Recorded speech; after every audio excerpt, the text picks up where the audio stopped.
Hello, it's Krista here. It's been some time since I've recorded videos for you on YouTube, and I wanted to share this talk I did. It's about habit tracking and setting your goals and your intentions. You can use this for pelvic floor rehab. You can use this for weight loss. You can use this for any goals you want in life. And this is for our Transform 360 program that's launching April 14th. It is our mindset, nutrition, and movement focused program to help you reach your goals, whether it's weight loss or building a stronger body or changing your mindset around your movement and your food. And this is applicable to pelvic floor rehab as well. If we have excess weight, that can put a strain on our pelvic floor. If we have stress in our life and our mindset is in a constant stress place, that can create hypertonic pelvic floor. So have a look at this video, and I go through our habit tracking download, and I'm putting it in the comments so you can download it for yourself. And it's a great way to set yourself up for making a change, a lasting change in your life that you desperately want to have. This is exactly how you can do it. So have a look at the video next, download the document, and let me know how you do. Share in the comments, and don't forget, if you aren't already, subscribe to my channel. This is our habit tracker, our lasting change habit tracker. So I have it here. I printed it. My color printer wasn't working. But I have it here. And just to give you an idea of what the concept behind this is. So this is going to be part of the program anyway, but we're here. Let's get started on it. So it's really to identify what is your goal? What are you going to want to achieve in the 91 days and be realistic about it, right? Because, we don't want this to be a quick fix. This is lasting change and lasting change. Some of you may like snap into it in 91 days, and other times, I don't know if that glitched there, and then other times you may find that it takes a little bit longer, and that's okay. So, how this resolution into lasting change works is, first of all, let's set your intentions for the year. What is it that you are looking to achieve in your health and wellness for 2025? So, starting with Transform 360 is excellent, but time to write down, what is your vision for yourself? More importantly, it's just not about like what you'll see when you look in the mirror, but how do you feel? So I want to share with you an example. Now, I've spent 15 years of my adult life after having my third child where I finally got it all figured out. I could maintain my weight with ease. I could go do my exercise and it didn't feel like a chore. And then all of a sudden that stopped.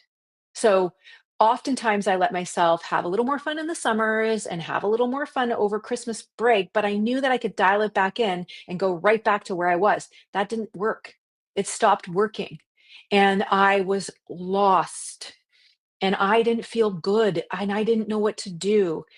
And one of the things that where I really noticed my mood went down is when I went into my favorite store. I was in Arizona in January, at the beginning of January with Brenly, and my favorite store, White House Black Market, is there.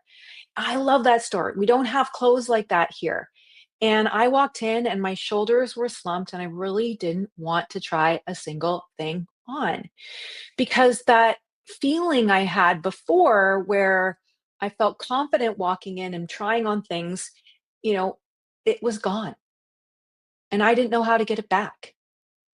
And so now when I thought about that moment, my vision for myself was getting back that feeling to just where clothes don't feel awful and where am I going to find things that fit and my jeans just, they don't feel good. And how do I feel better? So I focused on that feeling. And guess what?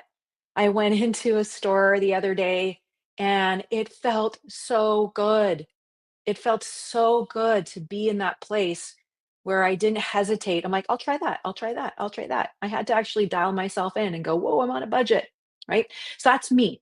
That's what drove my desire to find a new normal for myself on how eating and movement and mindset will feel more ease so I could get back to what I was feeling for 15 years. So that's the whole point of your dream. What is your dream for yourself? How do you want to feel for 2025? And then understanding your why. So writing down, and then here you're going to share your why. Why do you want to feel that way? Well, my why has always been that I want to be at the best I can be at the age that I'm at. So when I first started at 35 and I had my third child, I had so much more energy. And I was doing like Tough Mudder, and I was doing crazy competitions into my 40s. I was doing CrossFit competitions.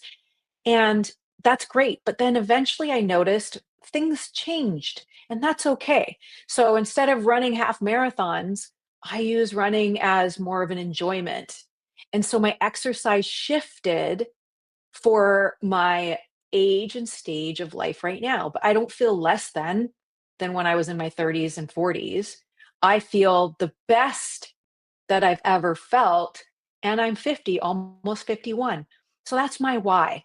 So what is your why? Okay, so you have your vision, how you want to feel, and then dial into your why. So you're going to go into the form and you're going to fill that out. And then you're going to look at what are some of the habits that you think you need to do, you want to do to reach your dream, the feeling, and tapping into your why. So you can just kind of write down, like, what do you feel? What do you think would make the difference? Okay, so that is new habits to reach my dream. And then also, let's look at making SMART goals for your 91 days. SMART goals, we use this in business, we use this in fitness. It's specific, measurable, achievable, relevant, and time sensitive. So I want you to think about 91 days. What is a specific goal you want to achieve? Okay.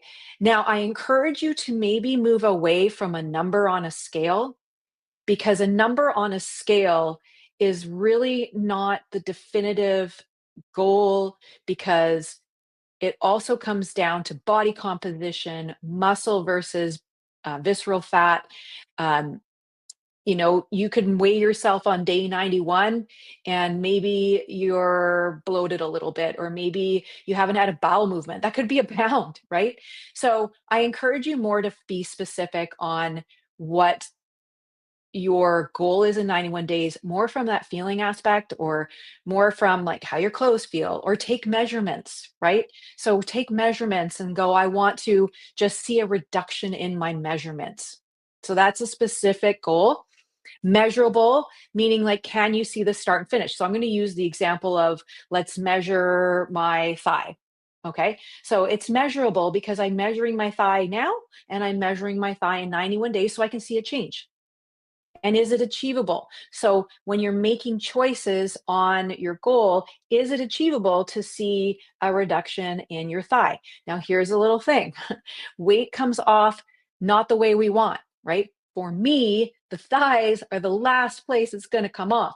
However, I can tell you in the first 8 weeks, I've seen noticeable change because of not only my mindset and making choices that were right for me at this stage of life, tapping into a different way of eating, and also redefining how I exercise. So for me, exercise is not a problem. I love going out and exercising every day, but I started working on what we call body recomposition. So I was changing the way I was moving my body and exercise to reach my goals. So yes, I was able to see a change. That's an achievable thing to experience in that time frame based on where I am at right now.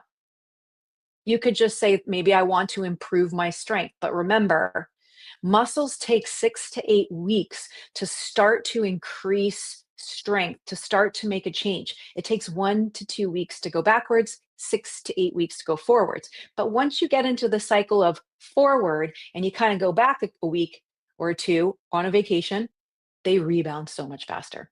Okay. So think about what's achievable for you, and then relevant. Is it relevant to your why, to your vision? Is it relevant to where you are at right now? And finally, is it something that is time sensitive? Can you identify a start and a finish for the 91 days of what that SMART goal looks like? So that's how to focus on your SMART goal. I'm giving you examples.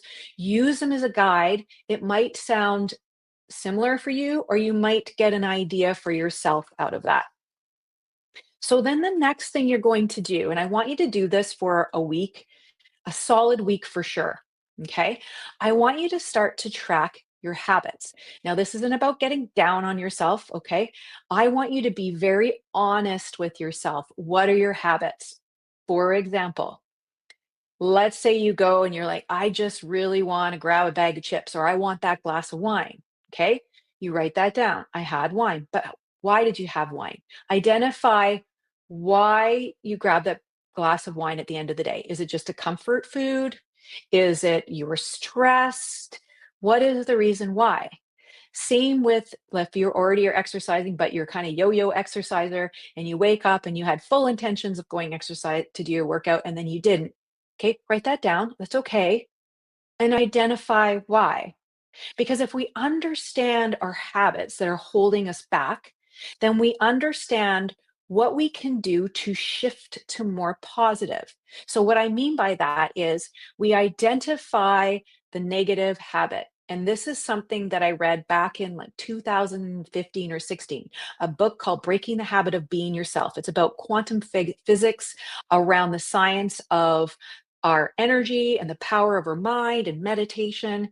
And so, what you want to do is if you can identify the trigger that makes you choose the habit that isn't serving you, serving your purpose, serving your goals, serving your vision, and then having a message for yourself, you say stop and something to redirect yourself.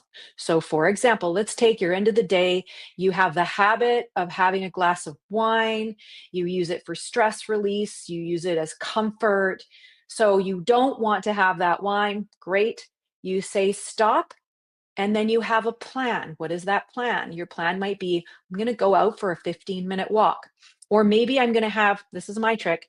I'm going to have some soda water and I put a splash of some good pomegranate juice. I have there's one that is low sugar content. It's high, it's juice, but I find the one with the lowest sugar content, pomegranate juice is so healthy for you, or pomegranates are so healthy for you. So try to find the lowest sugar content of pomegranate juice. And then to me, it looks like a glass of Pinot Noir, or I can put it a little less in. It looks like a glass of rosé. And then psychologically, I'm like, I still have that comfort of lifting the glass to my mouth. And then I'm not sabotaging my goals and sabotaging what my values are and what I really want.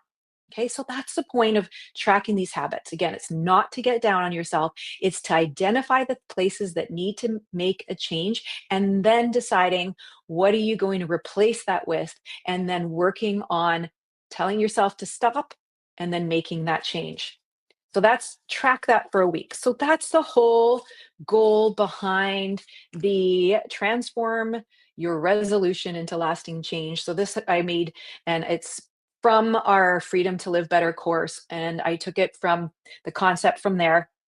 And I made it for our New Year's resolution, but we can use it now. I'm going to post it up in here, the PDF. You can print it off if you have a printer, or look at it and get a journal and write down the notes for yourself. And I encourage you to do that for this next week. Comment here if you have any questions about anything I just talked about. All right. All right. Have a great day.